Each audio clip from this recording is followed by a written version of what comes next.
अस्सलामुअलैकुम dear students. Kinetic theory of gases इसका third lecture. पिछले लेक्चर में हमने जो है pressure on the walls of container देखा और उसमें हमने एनर्जी और एवरेज एनर्जी की इक्वेशन भी निकाली। आज हम देखेंगे degree of freedom. Degree of freedom क्या है, उससे पहले मैं आपको बता दूं कि average energy, degree of freedom is total number of coordinates or independent quantities required to describe the position and configuration of the system completely। अब जब हम इसको एग्जाम्पल के ज़रिए उसकी डिग्री ऑफ फ्रीडम मालूम करेंगे तो ये डेफिनेशन आपको क्लियर होगी। मतलब ये कि अगर एक मॉलिक्यूल को जो है, एक मॉलिक्यूल गैस का जो अगर हम लें तो it is free to move in all possible direction, है ना। और अगर इसको तमाम डायरेक्शन में वो मूव होने के लिए फ्री होता है। अगर इस मॉलिक्यूल को हम एक डायरेक्शन में या एक प्लेन में रिस्ट्रिक्ट करें मूव होने के लिए तो ये अलॉन्ग एक प्लेन इस तरह से मूव होता है। अगर टू प्लेन प्रोवाइड करें तो ये एक्स वाई दोनों प्लेन में मूव हो सकता है ना। लेकिन अगर हम इसको थ्री प्लेन्स में एक्स वाई और जेड तो ये तीनों प्लेन में मूव हो सकता है। इसका मतलब क्या, we can say the molecule is free to execute 3, 2 और 1 डायमेंशनल ट्रांसलेशन मोशन, यानी ये इधर भी ट्रांसलेशन मोशन प्रूव कर सकता है वाई डायरेक्शन में भी और जेड प्लेन में भी, है ना। तो in order to in the molecule in this example 3, 2 and 1 degree of freedom, इसको 3 डिग्री ऑफ फ्रीडम हम कह सकते हैं along x plane, along y plane, along z plane, है ना। 3 डायरेक्शन में जो है ये ट्रांसलेशन मोशन कर सकता है। तो डिग्री ऑफ फ्रीडम मालूम करने के लिए mono atomic gas, di atomic gas यानी एक सिंगल मॉलिक्यूल लेके हम इसकी डिग्री ऑफ फ्रीडम जो है वो मालूम करेंगे। अब मोनो एटॉमिक गैस के लिए यानी the gas for example helium, helium is only 1 atom, है ना। इसको मोनो एटॉमिक गैस कहेंगे हेलियम को। तो इसका डिग्री ऑफ फ्रीडम मालूम करना है अगर हमको, तो एनर्जी ई ट्रांसलेशन, ये ट्रांसलेशन मोशन 3 डायरेक्शन में along x, along y, along z 3 plane में ट्रांसलेटरी मोशन जो है वो परफॉर्म कर सकता है एक सिंगल मॉलिक्यूल ऑफ गैस। तो इसकी 3 डायरेक्शन में जो है हम देखेंगे energy along x direction, along y direction और अलॉन्ग जेड डायरेक्शन। तो ये तीनों डायरेक्शन में ये ट्रांसलेटरी मोशन परफॉर्म कर सकता है। तो इसकी डिग्री ऑफ फ्रीडम जो है वो 3 रहेगी, है ना। Degree of freedom of mono atomic gas is 3, ये डिग्री ऑफ फ्रीडम इसकी है। अब इसकी एनर्जी मालूम करना है हमको, तो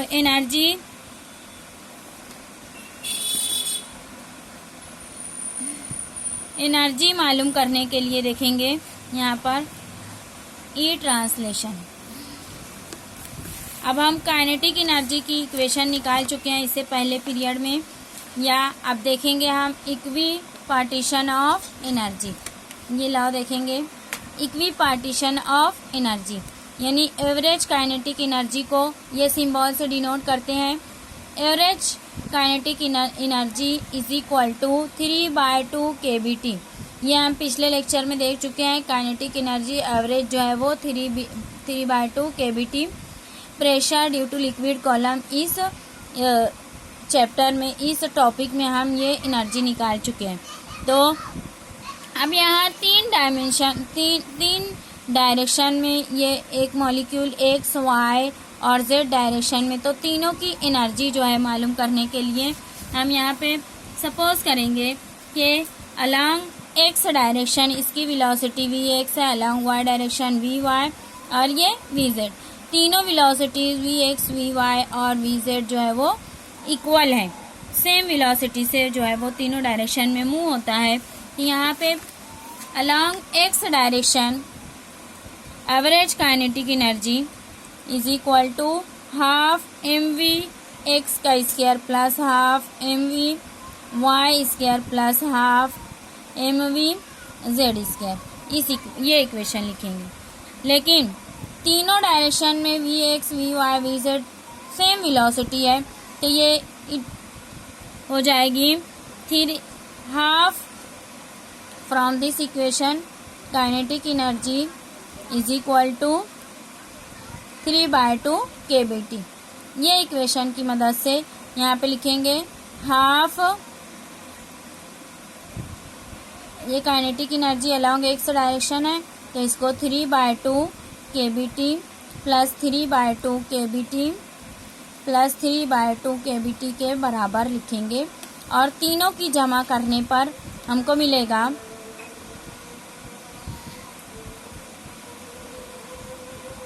नहीं, ये 1/2, ये 1/2 और ये 1/2 इस तरह से रहेगा। तो ये हो जाएगी 3/2 kBT, यानी एवरेज काइनेटिक एनर्जी की इक्वेशन हम इक्वेशन फर्स्ट में जो देखे यहाँ पे 3/2 kBT वो तीन हिस्सों में इस तरह से डिवाइड होंगी, अलॉन्ग एक्स, अलॉन्ग वाई और अलॉन्ग जेड एक्सिस, है ना। तो ये हमको एवरेज काइनेटिक एनर्जी या ई ट्रांसलेशनल जो मिलेगा हमको वो 3/2 kBT के बराबर मिलेगा। यानी यहाँ पे फिर से बता रही हूँ मैं, ये along x direction half mv x का square plus half mv y का square plus half mv z का स्क्वायर, है ना।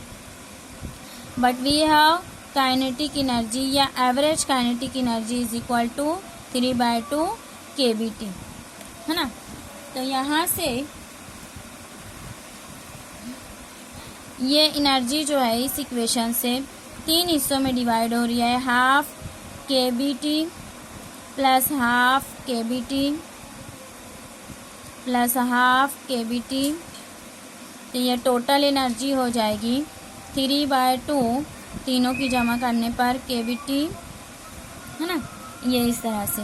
तो ये एवरेज काइनेटिक एनर्जी के बराबर हमको ई ट्रांसलेशनल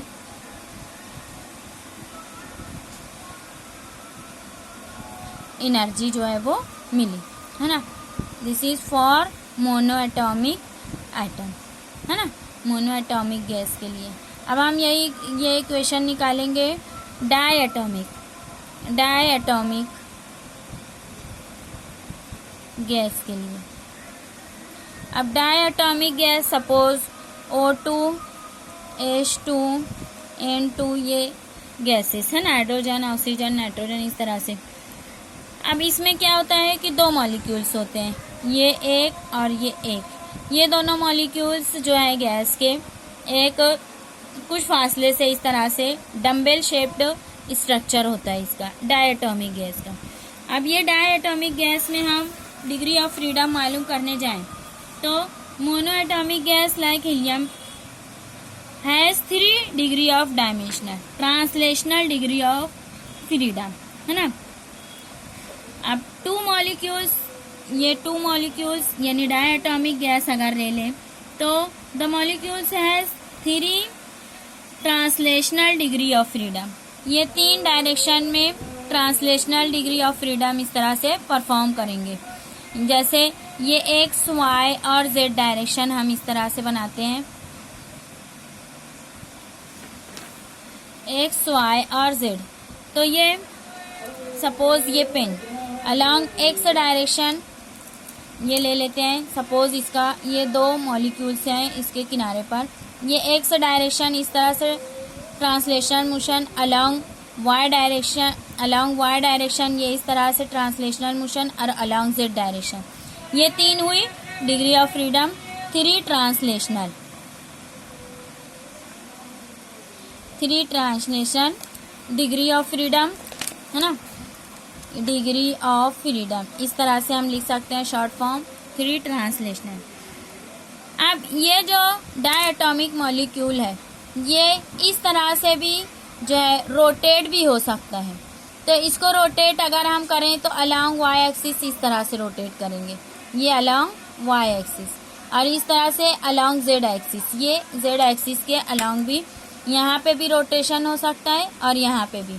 तो 2 डिग्री ऑफ फ्रीडम रोटेशनल आएंगी इसकी, रोटेशनल डिग्री ऑफ फ्रीडम 2 है ना, अलोंग वाई और along z axis.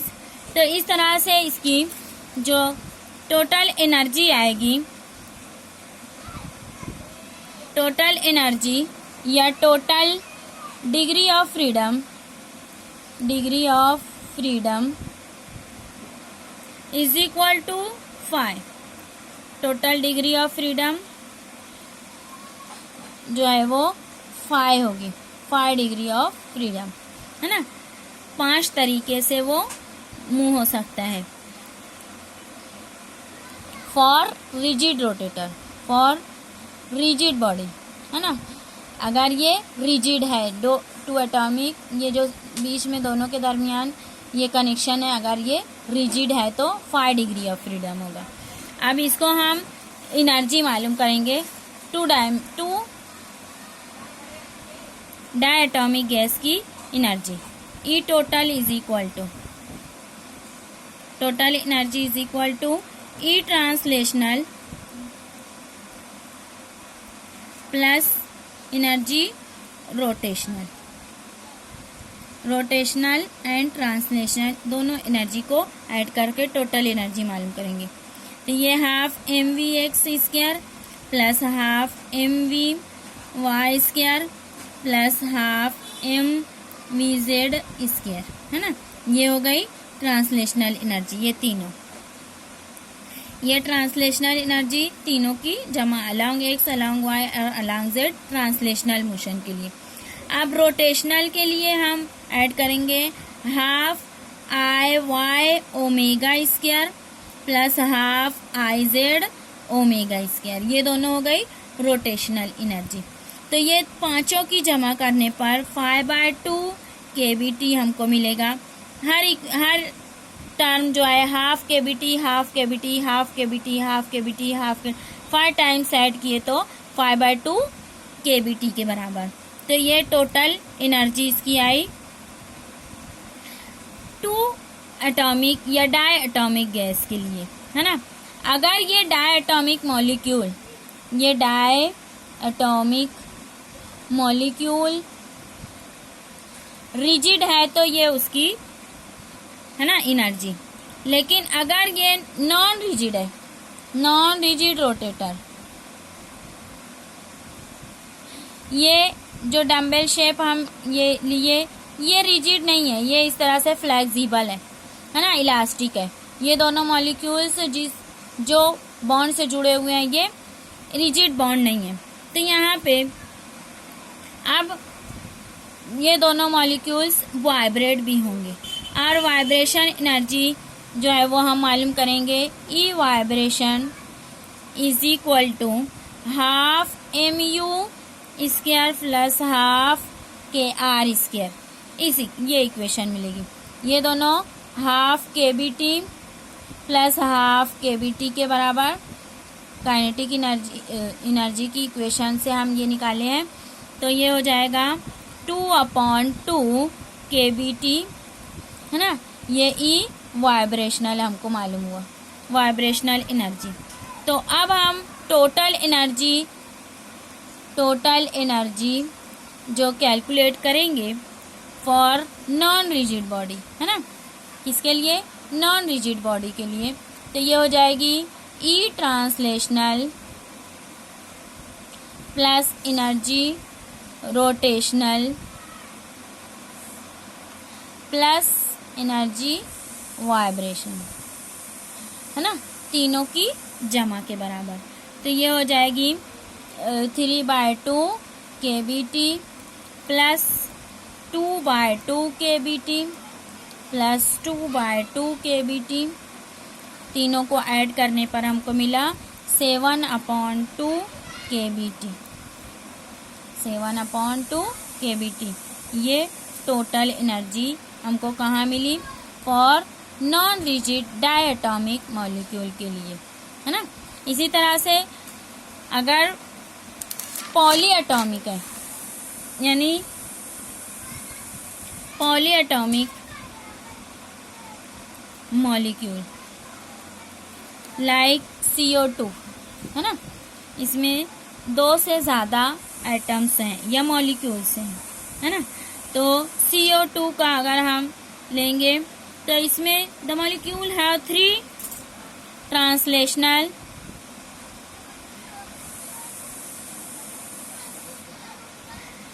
Translatory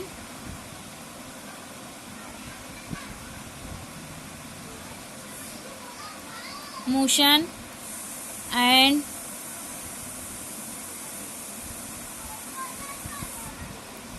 2 or 3 vibrational motion and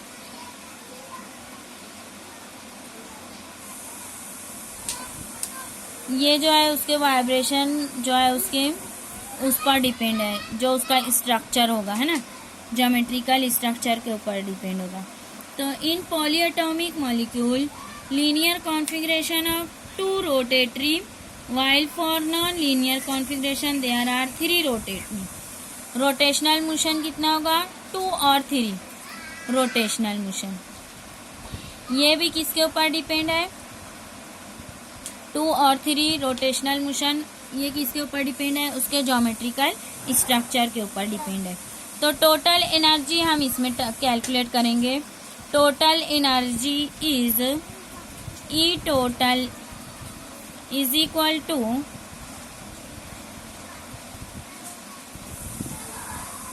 E translational plus E rotational plus E vibrational, है ना। अब इसमें जो है translatory 3/2 kBT, 3 degree of freedom होगा, 3 डायरेक्शन में ट्रांसलेटरी मोशन कर सकता है ये, प्लस 3/2 kBT, ये रोटेशनल मोशन भी 3 यहाँ पे लिख लिए, plus vibration motion F times, यहाँ पे F टाइम्स kBT, है ना, F टाइम्स 2/2 kBT, ये वाइब्रेशनल एनर्जी। यहाँ पे F नंबर ऑफ, यानी it is depend on geometrical structure. तो ये इक्वेशन पूरी सॉल्व करने पर हमको मिलेगी total energy it is equal to 3 + F kBT के बराबर, है ना। 3 कॉमन निकाल लिए यहाँ से और 3 + F kBT के बराबर। तो इतनी total energy poly atomic molecules के लिए, है ना। और इसकी डिग्री ऑफ फ्रीडम जो है इसके ऊपर डिपेंड होगी उसके ज्योमेट्रिकल स्ट्रक्चर के ऊपर।